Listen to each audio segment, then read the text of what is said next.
So yeah, look, the 2004-05 season, it was a very glorious one for John Terry on the pitch. And off it, he unwound by going on the mother of all shagging sprees. So in this one 12-month period, 2004 and 5, he is the subject of 8 different tabloid kiss and tells. 8? So that's one every 6 weeks, basically. Yeah. And he's got a girlfriend, the lovely Tony, his future wife at this point, but that ain't stopping him. Anyway, in the interests of, public interest journalism, I've been going through the tabloid archives. I've read all the kiss and tells, and I've picked out 5 favourites. And I guess they are in an order, actually. Jack's top 5. Yeah, I'm counting down from number 5. So, number 5, Jane Connery. So Jane Connery was a VIP hostess at Heathrow. So actually, she was working, those things in airports where you can win a car? Oh, yeah. Yeah, where it's like a raffle. She was working on one of them. Of course, John Terry. She does bear a striking resemblance to John's mum, Sue.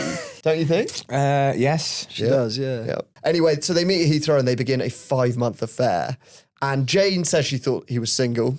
Apparently his MO is he would come round and he'd nip out to walk his dog, Munster. and then he'd go around to Jane's in Buckinghamshire. He lives in Cobham, so it's got a long dog walk, but the girlfriend bought it. Jane does give him very good reviews. She says, John was an incredible, insatiable lover and possibly the best I've ever had. He was certainly the most well-endowed and very proud of his huge manhood. It is a running theme in the kiss and tells. They all say he's very good in bed and he's got a huge knob. So and a hell of a centre back. Yeah, and only let in 9 goals in that season, 2004-05. Great captain too. So Jane's quite complimentary. She says she had no idea he had a girlfriend, and when she finds out, she's horrified. Jane later goes out with none other than Sven-Goran Eriksson, who cheats on her with Ulrika Johnson, and she sells her story too. But in fairness, every time she sells her story, she says it was, or the paper says it was for charity. The money goes to charity. So, all right, counting down, number 4 favourite kiss and tell is Alicia Duval, who is a glamour model who had 15 boob jobs, getting to an impressive size 30G. I picked this one just because it gives a bit of an insight into John Terry and also footballers' sort of chat-up lines. So Alicia says she was in a nightclub. The other footballers were blanking her because she'd slept with one of them before. But John calls her over and he says, I called you over because you got really nice boobs. And then he tells her, you're the best looking girl in here, puts a cocktail stirrer down her cleavage, and then asks her to have a threesome in the loos with another girl, which they do. And they also shag in his Range Rover, which you'll see as a running theme in these hookups.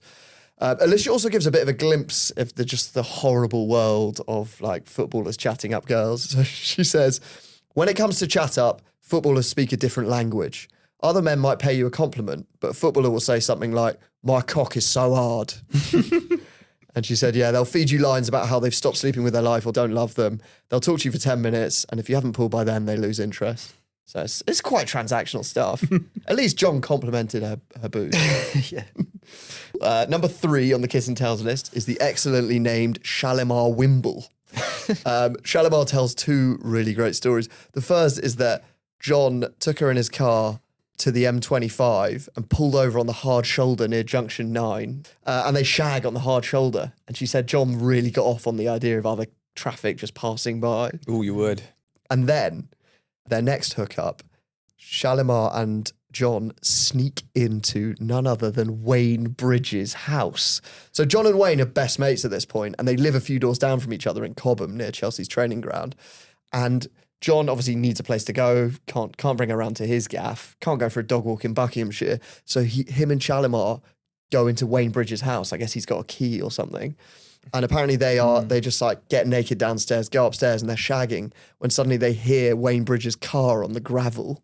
And they run downstairs naked to grab all the clothes. But Wayne and his girlfriend come in. And she says, Wayne didn't exactly look thrilled when he saw our underwear scattered on his sofa downstairs. I don't know if Wayne and John have an agreement that John can do that. Or if he just gave him his key for emergencies and then John's just to feed the cat when he's away. Feed the cat. This wasn't what I meant. Okay. Number 4, or number 2, I can't remember if I was counting up or down, favourite kiss and tell is 17-year-old Jenny Barker. Her and her mate asked John for an autograph. He's in his car. He sort of leans out the window. And she says, he told us if we gave him our addresses, he would send us photos of himself, which sounds so seedy to a teenager as well. Anyway, I put this in just because she says he was trying to have a threesome with them, but it's only her who comes and meets up with him. They meet up in his Bentley and he puts on Luther Vandross, which is quite romantic. I Never thought. too much. Yeah, it's quite like old school romance, but then they shag in his Bentley, which I don't think is quite not quite so old school. It's not quite the Luther Vandross vibe, is it?